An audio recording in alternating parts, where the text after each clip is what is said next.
Now let's be honest. You may be doing all the right things on the surface, working hard, hustling, watching videos, writing goals, saying positive words through clenched teeth.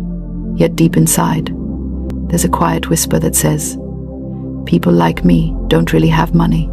Or it comes, but it never stays. Or I'll always have just enough to survive. That whisper is not harmless. That whisper is the code. You are not broken. You are not lazy. You are not cursed. You are simply loyal to an old identity that once kept you safe. And safety, my dear, is the enemy of prosperity. Most people believe money is something you earn. That is a charming myth. Money is something you match. Think of it like tuning a radio. You can shout at the radio all day, but if you're on the wrong frequency, you'll only hear static. Money works the same way. It doesn't move toward effort alone. It moves toward alignment. This is why one person can work themselves into exhaustion and remain stuck, while another seems to glide into opportunities with suspicious ease. It's not favoritism, it's identity. The outer world is always a mirror, never a decision maker.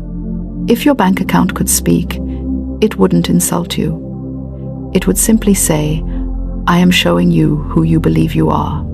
Now pause here, because this is where people usually panic. They think, so it's my fault? No, it's your responsibility, not your fault. You did not consciously choose your money identity. You inherited it, you absorbed it, you practiced it until it became familiar.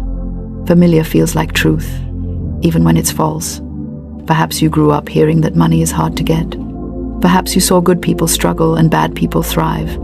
Perhaps you learned that wanting more made you greedy, selfish, or ungrateful. So you became a kind, spiritual, hard-working person who secretly feels uncomfortable receiving. And money, being extremely polite, obeys that discomfort. Here is the great revelation. Money follows identity the way a shadow follows a body. You don't chase your shadow. You move, and it moves with you. So the question is not, how do I get more money? The real question is, who must I become for money to feel natural in my life? Now don't dramatize this. You don't need to become ruthless, cold, or obsessed. Prosperity does not require you to lose your soul. It requires you to upgrade your self-concept. Let me make this delightfully practical. There are 3 identities most people unconsciously live in. The first is the survivor. The survivor says, as long as my bills are paid, I'm fine. The survivor feels relief when money arrives and panic when it leaves.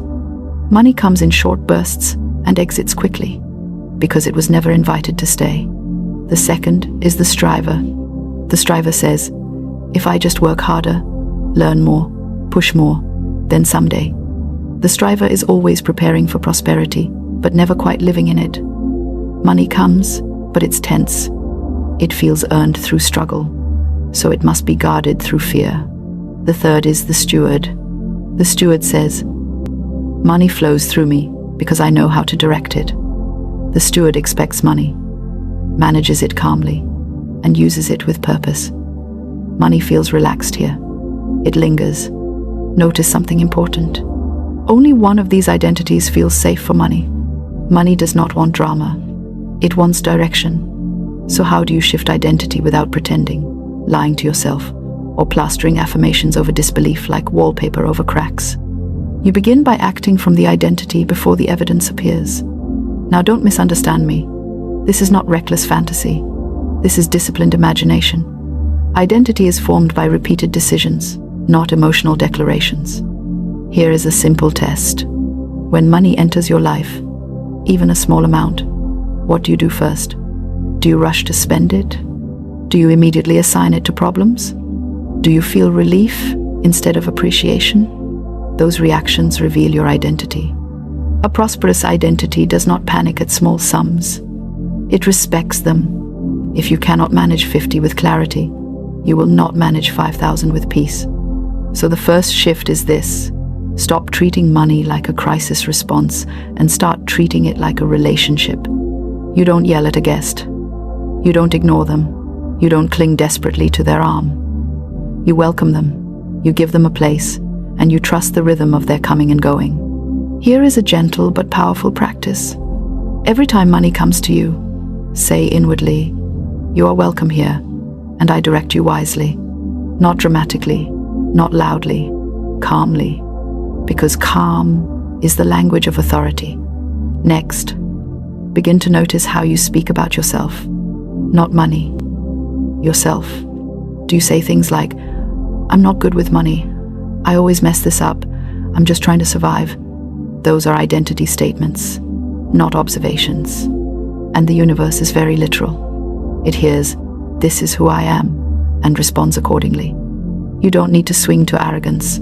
Simply shift to truth. Try, "I am learning to manage money with clarity." Try, "I am becoming someone who expects prosperity." Try, "I handle resources with wisdom." Identity grows through permission. Now let's address the fear that's been sitting quietly in the room. If I become prosperous, will I lose myself? No, you will lose your excuses. Prosperity does not change character, it reveals it. If you are generous, you become more generous. If you are anxious, you become more aware of it. Money magnifies what's already there. That is why identity must come first. And here's the delightful irony. When you stop begging life to give you more, life starts trusting you with more. So today, don't try to earn money. Try to embody someone money recognizes. Make one decision today from the identity of a steward.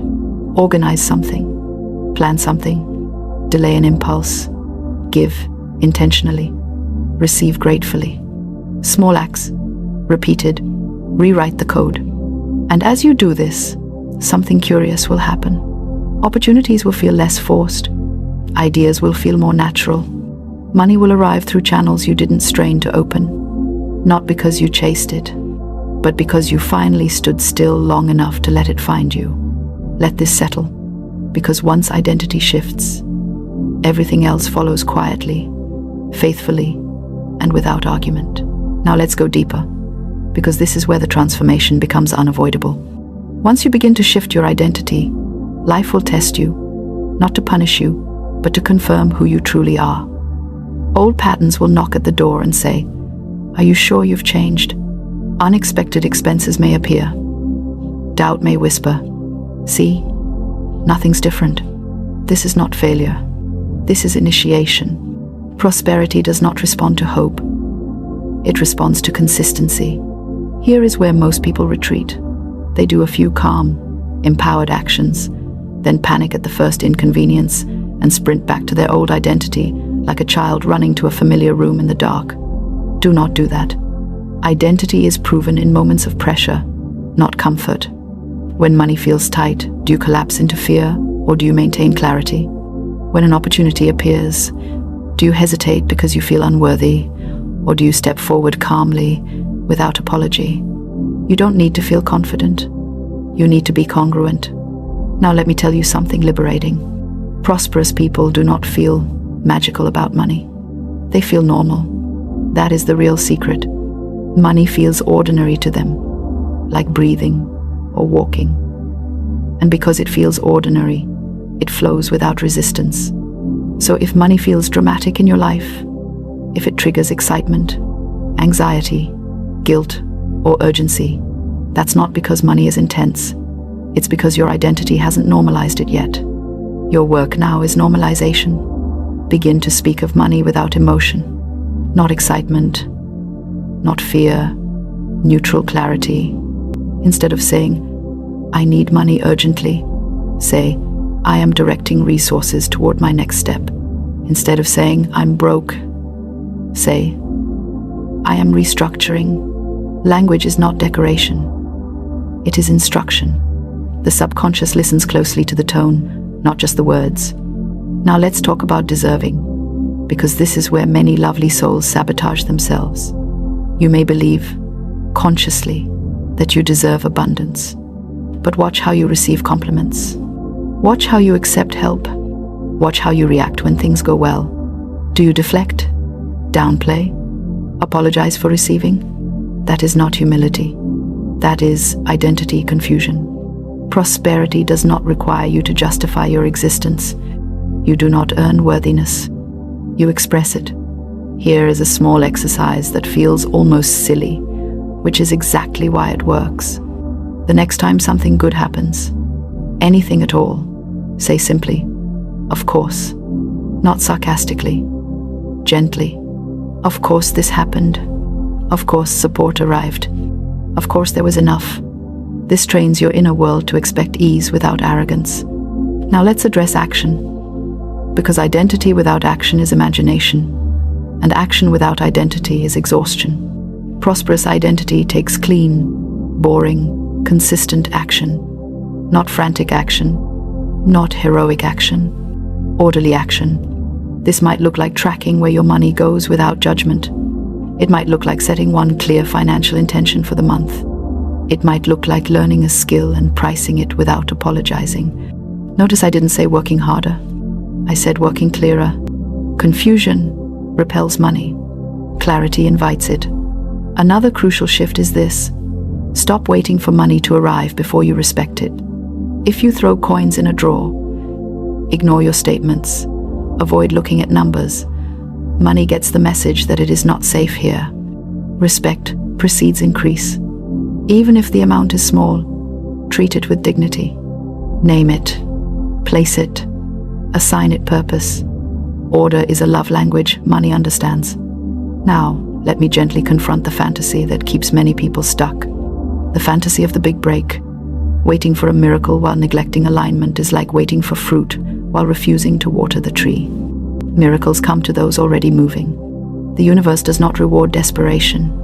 It responds to readiness. Readiness looks like this. You know what you offer. You know what you charge. You know how to receive. You know how to direct. And if you don't know yet, you are learning without shame.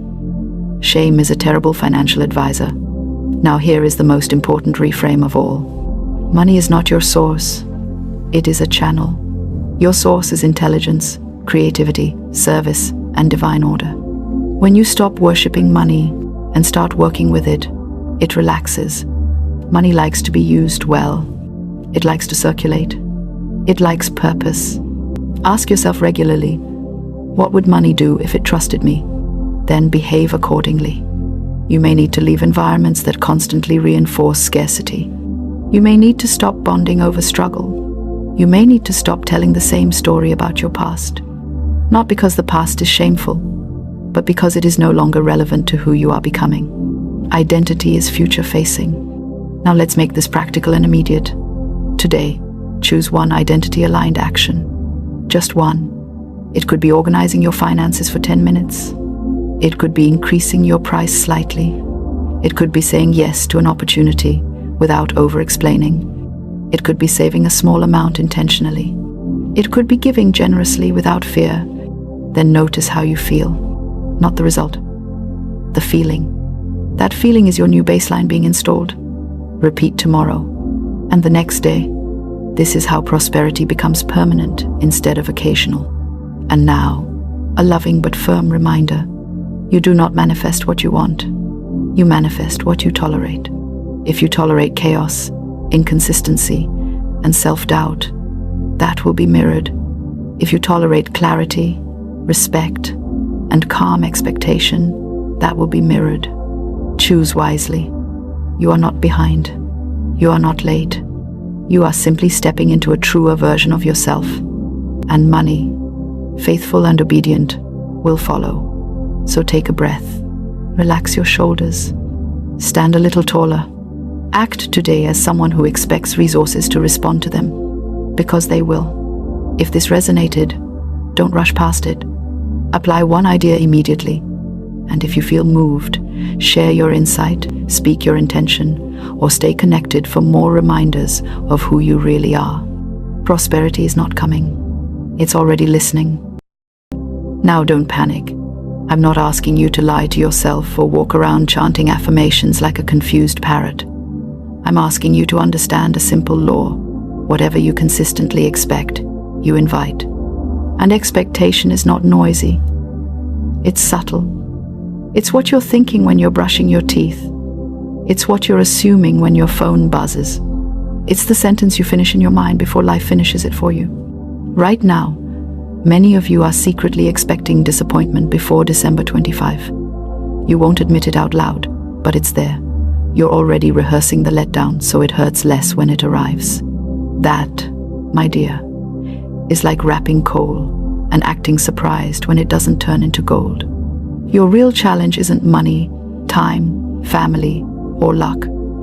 Your challenge is that you've been training yourself to expect less and calling it being realistic. Realism is just pessimism with better branding. Now let me tell you something that may annoy you at first but will free you afterward. You do not manifest with effort, you manifest with alignment. Think of it this way. A radio doesn't strain to play music, it simply tunes in. And whatever station it's tuned to must play.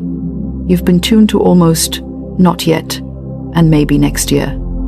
And that station plays 24/7. So today, December 14, we retune. Not dramatically, not painfully, quietly, elegantly, with the confidence of someone who knows the ending is already written. Here is the framework, and it's so simple your mind will want to overcomplicate it. Don't let it. First, decide the feeling you want by Christmas, not the object. This is where most people mess everything up. They say, I want money, but what they really want is relief. They say, I want love, but what they want is warmth. They say, I want peace, but they refuse to stop rehearsing chaos. So, choose one feeling you want to experience on Christmas Day. Just one. Joy, ease, surprise, gratitude, belonging. Pick it like you'd pick a dessert. Don't negotiate with doubt. Now here's the discipline part. Yes, discipline, not magic. From today forward, every small decision must agree with that feeling. If you chose peace, stop arguing with people who enjoy confusion. If you chose joy, stop consuming content that makes you bitter and call it news. If you chose abundance, stop joking about being broke. Words are spells, even when said sarcastically. Second, act as if you are already under divine favor. Notice I didn't say pretend. Acting as if is an inner posture, not a performance. Someone who expects good things does not rush. They do not panic by happiness. They do not cling. They move differently. They rest better. They speak softer.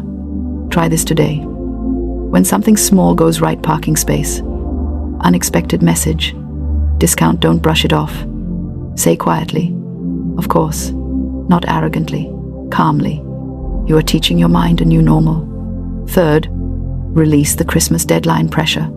Yes, I said manifest before December 25, but desperation cancels miracles faster than doubt. You're not trying to force life into a corner. You're allowing life to show off. Say this sentence and feel it. Don't just repeat it.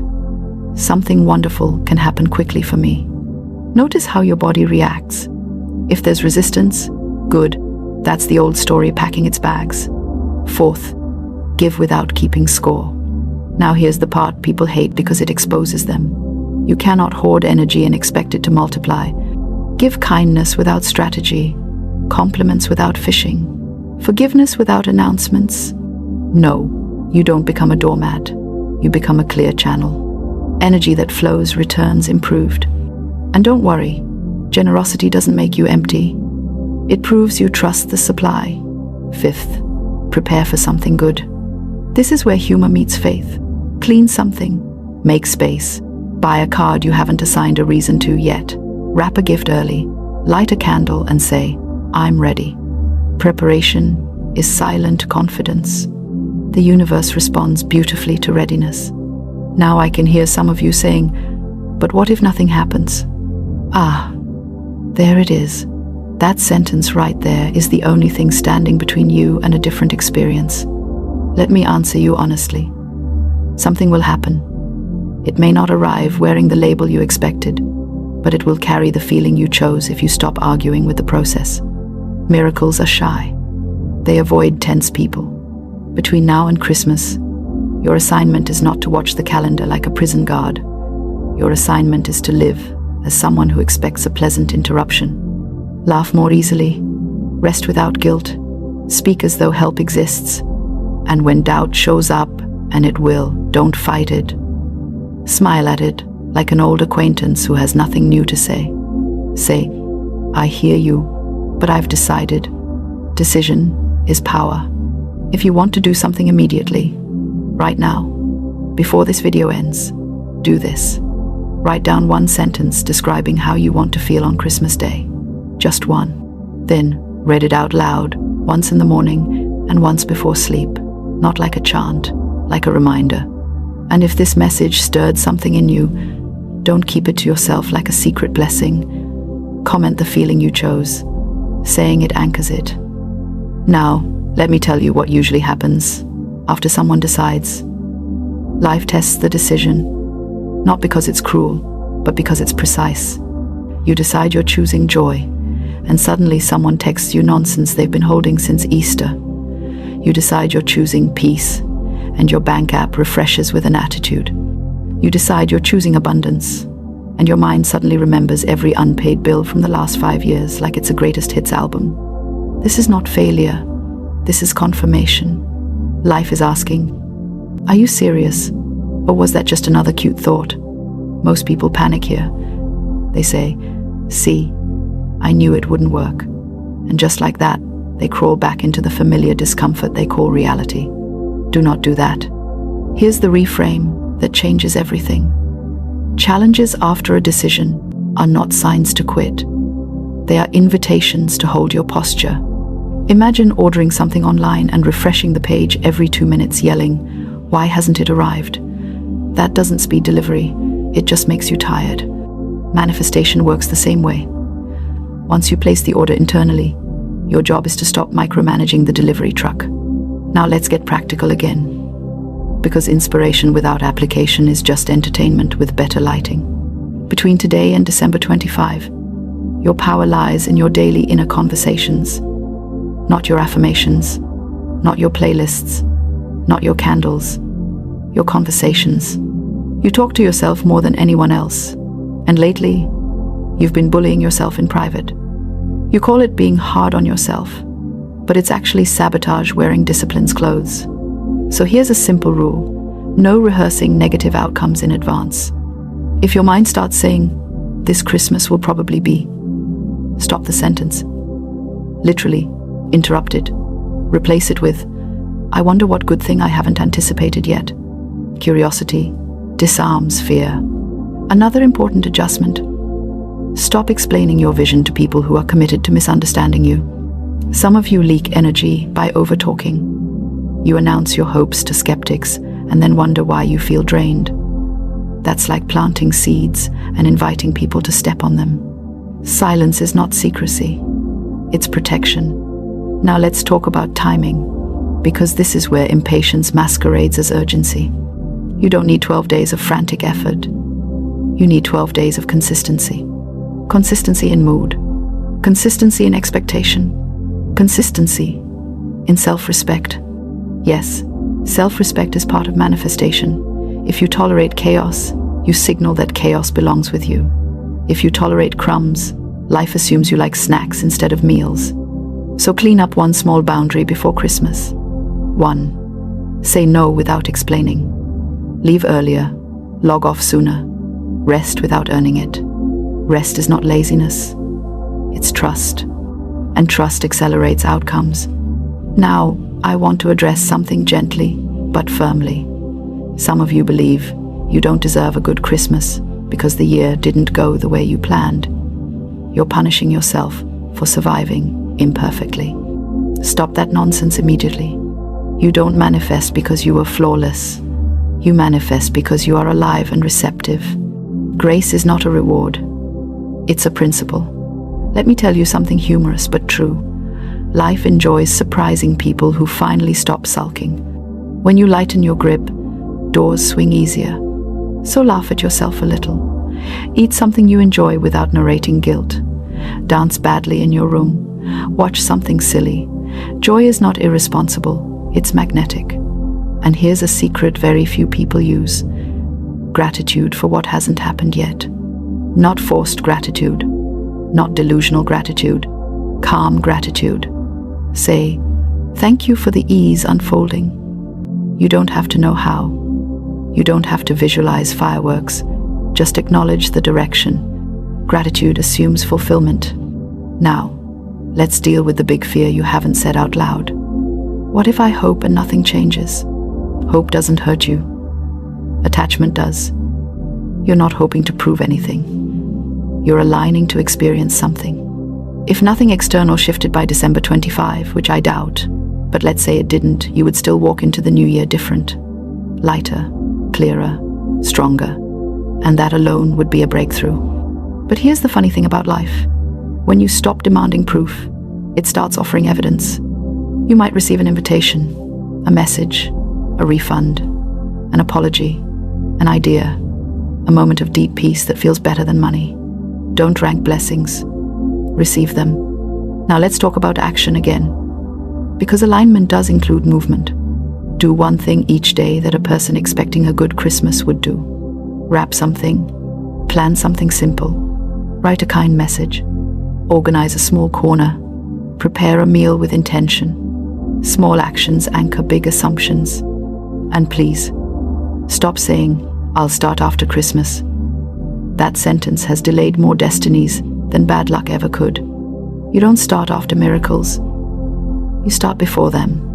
Now, I want you to imagine Christmas morning, not dramatically, not emotionally, just calmly. You waking up with less heaviness than usual, breathing easier, feeling okay. That feeling of okay is underrated. It's fertile ground. From okay, joy grows naturally. Before we close, I want to give you one final practice, and it takes less than 2 minutes a day. Each night, before sleep, ask yourself one question. Where did I see kindness, ease, or progress today? If your mind says, nowhere, it's lying. Look again. Training your awareness trains your future. Now, if this message resonated, don't just nod at the screen like you understood it. Participate, like the video to tell your mind, this matters. Comment the feeling you're choosing for Christmas. Subscribe if you're ready to stop living on autopilot. And most importantly, do not wait for permission to feel better. You don't need approval. You don't need proof. You don't need a perfect plan. You need a decision and the courage to let it be enough. Something beautiful can happen for you before December 25. Not because it's Christmas, but because you finally stopped arguing with good. Most people are trying to manifest like children trying to bake a cake without turning on the oven. They mix ingredients, they decorate the pan, they say affirmations over the batter, and then they stare at it wondering why it's still liquid. The oven is assumption. Christmas teaches us this beautifully. No one hopes Christmas will come. It is assumed long before it arrives. Children don't ask, "Do you think Christmas will happen?" They plan their joy. They live from the end. They write lists. They count days. They speak as though it is done. And the inner world obeys. Now let me explain the core challenge that keeps people stuck. The real issue is not that you don't know how to manifest. It's that you keep postponing your inner acceptance. You keep saying, "I'll feel grateful when it happens. I'll feel peaceful when it arrives. I'll feel secure when I see proof." Christmas laughs softly at that logic, because the feeling comes first. The celebration is rehearsed before the event. The joy is practiced in advance. And because of that, the experience has no choice but to show up. Here is the secret that the wise mystics and teachers understood. Consciousness is the cause. Circumstances are the echo. What you consistently assume to be true hardens into fact, not through force, but through familiarity. Think about this. Christmas doesn't feel magical because of the gifts. The gifts feel magical because of the atmosphere created beforehand. The music, the lights, the expectation, the stories repeated year after year. The mood is assumed into existence, and manifestation works the same way. Now let me make this practical, because inspiration without application is just entertainment in a nice dress. The first step is this. Stop trying to manifest events and start manifesting states of being. You don't want money, you want relief. You don't want love, you want safety and delight.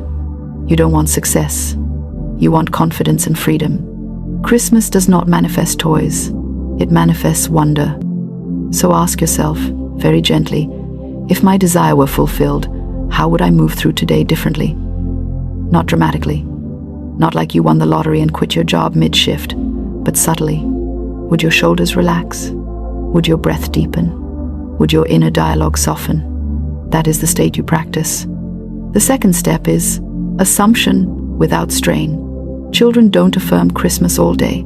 They don't chant, "Christmas is coming, Christmas is coming," until they're hoarse. They simply know. And knowing is quiet. If your affirmations feel desperate, they are canceling themselves out. Desire spoken from lack only magnifies lack. So instead, speak as though you're remembering something that's already decided. This always works out for me. I'm surprisingly supported. Things rearrange in my favor more often than I expect. Say it lightly. Say it playfully. Say it like someone who's not trying to convince anyone. The third step is what I call holy imagination. Not frantic visualization, but gentle rehearsal. Christmas morning is imagined long before it arrives. The mind visits it casually, repeatedly, without effort. So, before sleep, let your mind drift to a simple scene that implies fulfillment. Not fireworks, not drama, a quiet moment. You smiling to yourself, a text message, a relaxed conversation, the feeling of course. And then, and this is important, you let it go. Because just like Christmas, once the assumption is set, life handles the logistics. Now let me add a little humor here, because seriousness has never manifested anything joyful. You don't need to monitor the universe like a security guard. You don't need to check for signs every 5 minutes like you're waiting for a delivery driver. The seed grows underground whether you stare at the soil or not. Your job is not to dig it up and see if it's working. Your job is to stay in the mood of expectancy. Christmas doesn't argue with January. It arrives, does its work, and leaves evidence behind. And so will your desire. Here's something people miss. Christmas is not rushed. It has a season. And manifestation also has rhythm. When you stop interfering, things often arrive faster, not slower. Now, let me pause here and ask you to reflect quietly. Where have you been trying to force what only assumption can allow? Where have you been waiting for permission to feel good? You don't need permission. You are allowed to feel prosperous before the numbers change. You are allowed to feel loved before the phone rings. You are allowed to feel calm before the evidence appears. That is not denial. That is creation. Christmas proves it every year. And as you sit with this, notice something subtle shifting. A softening. A remembrance. Because deep down, you already know this. You've used this power unconsciously before. Now, you're simply learning to use it deliberately. Now let us go deeper. Because once the mind catches a glimpse of truth, it wants proof, examples, reassurance, and sometimes a gentle scolding. And I give all three with love. You see, the reason this works is not mystical fluff. It is law.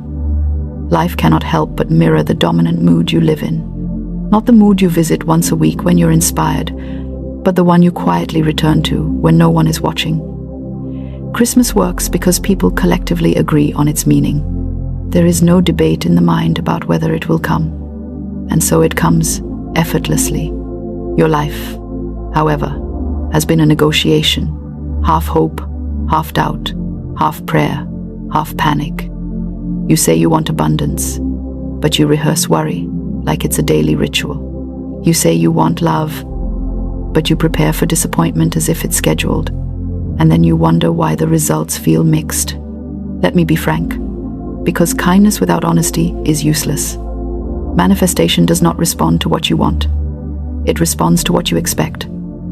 Desire is the invitation. Expectation is the command. Christmas desires nothing. It assumes everything. Now here's where people trip over their own good intentions.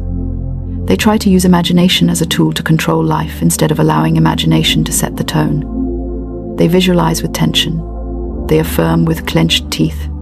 They try to believe while secretly checking if it's working. That's not faith. That's surveillance. Faith is relaxed. Faith is calm. Faith is almost boring. Think of how dull it would be to sit around all year wondering if the sun will rise tomorrow. You don't affirm it. You don't visualize it. You don't ask for signs. You live as though it's settled. That is the level of certainty you are learning to practice. Gently, playfully, without strain. Now let me address something important, because someone listening is thinking, this sounds lovely, but my situation is serious. Bills are real. Pain is real. Time feels tight. I hear you. But let me offer you a radical idea. Seriousness is often the very thing blocking movement. The soul moves through ease, not tension. Have you noticed that the best ideas come when you're relaxed? The solutions appear when you stop forcing. That is not coincidence. That is alignment. Christmas is never tense. Even when things go wrong, the spirit survives. Burnt food, late guests, missing gifts. Yet somehow the mood carries on. Why? Because the assumption is stronger than the details. Apply this to your life. Stop micromanaging the how. Stop arguing with the timeline. Stop telling yourself long, dramatic stories about why it's hard. Instead, anchor yourself in a new inner agreement. Things resolve themselves for me in unexpected ways. Say it until it feels ordinary. Now let's talk about repetition, because repetition is how the subconscious learns. Christmas is repeated every year. Same songs, same colors, same stories. And because of repetition, the meaning sinks deep. You must do the same with your inner dialogue. If you've been repeating worry for years, don't be shocked that it feels familiar. Familiarity is not truth, it's habit. So choose new phrases that feel believable, not grand. I'm learning to trust life. I'm more supported than I realize. Something good is always unfolding, even when I can't see it yet. These are not lies. They are seeds, and seeds grow in silence. Now, here is a simple daily practice, and I want you to actually do it, not admire it like a pretty idea. At the end of each day, ask yourself one question. What worked today, no matter how small? A smile, a solved problem, a moment of peace. This trains the mind to expect good. Expectation is everything. The world rearranges itself around what you consistently notice. And let me warn you lovingly, do not wait for dramatic proof before you commit to this way of being. Christmas does not wait for proof of joy. Joy prepares the way. If you say,